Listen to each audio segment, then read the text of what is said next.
유엔군이 38선을 넘어 북진 중이던 10월, 중화인민공화국은 한반도에 대한 중공군 참전을 결정합니다.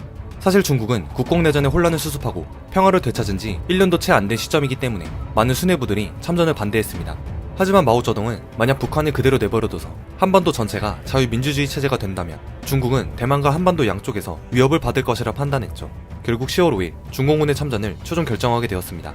그러나 중국은 전쟁이 확전되는 것을 우려하여 스스로 북한을 돕기 위해 지원한다는 명분을 내걸었고, 군의 명칭도 인민지원군이라고 이름 붙였습니다. 국군과 유엔군이 파죽지세로 북진하던 1950년 10월 중순, 약 20만 명에 달하는 중국 인민지원군은 기민하게 한반도 내부로 침투하고 있었습니다. 그러나 유엔군은 전혀 눈치채지 못하고 있었습니다.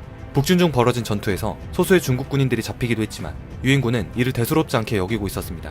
그렇다면 소수 부대도 아닌 몇십만 명에 달하는 중국의 대규모 부대는 어떻게 한반도로 들어올 수 있었을까요? 중공군은 주로 야간의 산악제형을 통해 한반도 내부로 침투했는데, 기갑전력과 같은 대형 물자 위주로 운영되던 유엔군은 주로 큰 길 주변으로 주둔해 있었기 때문에 이러한 중공군의 움직임을 알아채지 못했습니다. 그렇게 서서히 바이러스처럼 전선 내부의 모든 중공군 부대의 침투가 완료되자 이들은 일제히 총공격을 실시하여 국군과 유엔군 부대들을 포위 격파하기 시작합니다. 중공군이 처음 출현한 날은 국군과 유엔군이 청천강을 도하한 지 이틀째 되는 10월 25일, 중공군은 진격하는 국군 부대의 진로를 가로막았습니다. 국군 장병들은 생각지도 못한 장소에서 정체도 파악하지 못한 채 전투가 벌어지자 북한군의 마지막 저항이라 생각했습니다. 이 과정에서 국군은 포로를 획득하게 되는데, 포로가 중공군인 것을 알게 되자 초비상사태에 돌입하게 되었습니다. 적의 저항은 생각보다 강했으며 이 때문에 북진은 멈추게 되었습니다.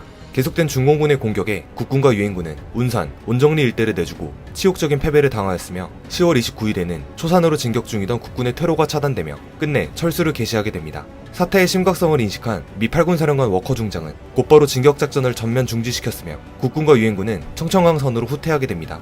한편 동부전선도 상황은 마찬가지였습니다. 동부전선에서는 미 해병대 역사상 가장 처절했던 전투로 알려진 장진호 전투가 벌어지고 있었습니다. 장진호는 한반도에서 가장 추운 지역인 개마고원 부근에 위치해 있습니다. 매서운 추위 속에서 10배 많은 중공군의 포위망에 꼼짝없이 갇혀버린 미군은 전멸 위기에 빠지게 되었고, 살기 위해 중공군의 십자포어를 뚫으며 후퇴해야 했습니다. 그러나 퇴각하는 유엔군을 더욱 힘들게 했던 것은 영하 30도는 가볍게 웃도는 장진호의 추위였는데요. 이때 얼마나 추웠는지 총알에 맞아 피를 흘려도 그 피가 금방 얼어버려 자연적으로도 지혈이 될 정도였다고 합니다. 또한 추위로 인해 총알이 격발되지 않은 경우가 부지기수였기 때문에 사수들은 총이 얼지 않기 위해 몇 분마다 한 번씩 총을 쏴야 했다고 합니다. 이러한 강추위는 중공군도 피할 수 없었는데, 동계 보급품이 미군보다 훨씬 열악했던 중공군은 전투로 인한 사상자보다 동상으로 인한 사상자가 더 많았다고 합니다. 이들은 양말조차 지급되지 않아 헝겊으로 발을 싸던 발사기를 사용했죠.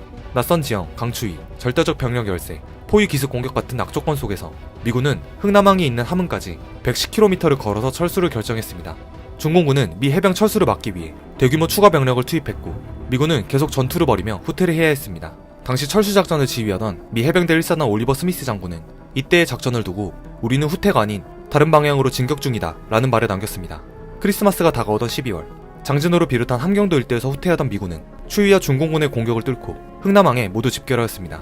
그리고 이곳에서 배를 타고 부산으로 후퇴하는 대규모 철수작전, 흥남 철수작전을 실시하죠. 이때 흥남 부두에는 10만여 명의 피난민도 몰려 있었는데, 미군은 처음에는 이 민간인들을 구출할 생각이 없었다고 합니다. 하지만 당시 현장에 있던 많은 한국군 장교들이 피난민을 버리고 간다면 차라리 우리가 데리고 육로로 후퇴하겠다라며 반발했고, 에드워드 알몬드 장군의 통역을 맡았던 현봉학 고문이 간절히 호소한 끝에 결국 모든 피난민들을 태우기로 결정하죠. 그렇게 10만여 명의 병사들과 10만여 명의 피난민, 그리고 차량 18,422대를 포함한 35만 톤의 군수품을 싣고 흥남을 떠난 이 철수작전은 12월 14일부터 24일까지 약 열흘간 진행되었습니다.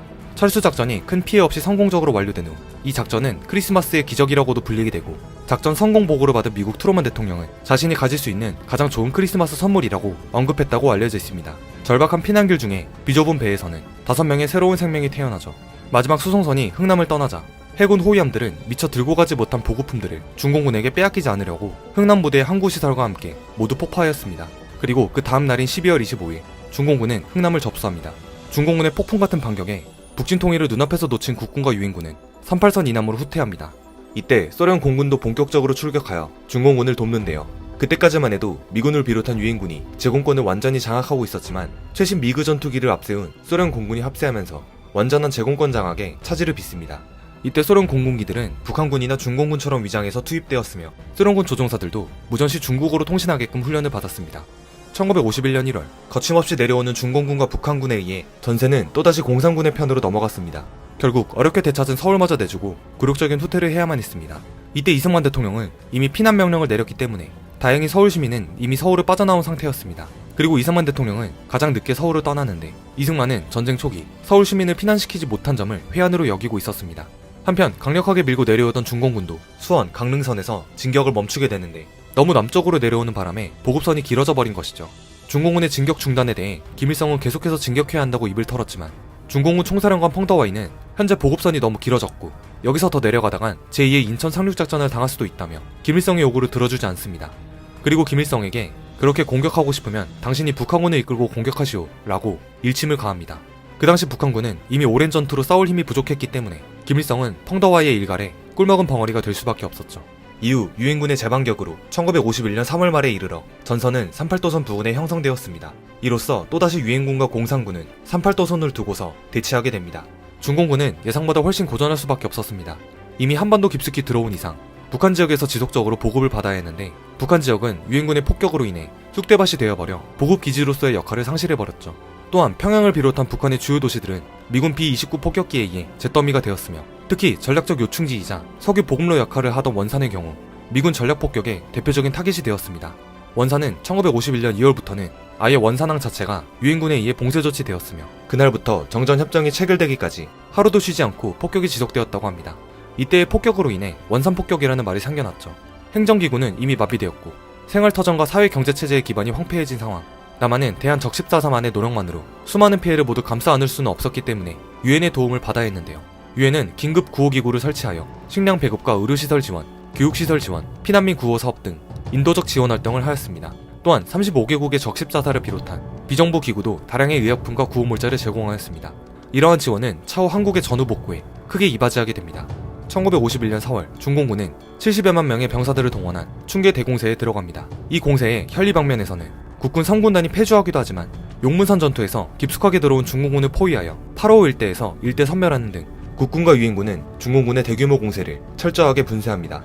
같은 시점 중공군의 대반격이 시작된 이후 전쟁이 장기화될 조짐이 보이기 시작하자 메가던은 만주 지역에 핵폭탄을 투하하고 그와 동시에 대만의 국민당 정부도 중국 본토에 상륙시켜 이 전쟁을 더 큰 전면전으로 확대해야 한다고 주장합니다.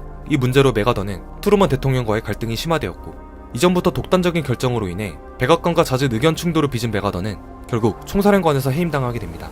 메가더의 후임으로는 사고로 사망한 월트 원커 중장을 대신해 미 8군 사령관을 맡고 있던 매튜 리지웨이가 임명되죠.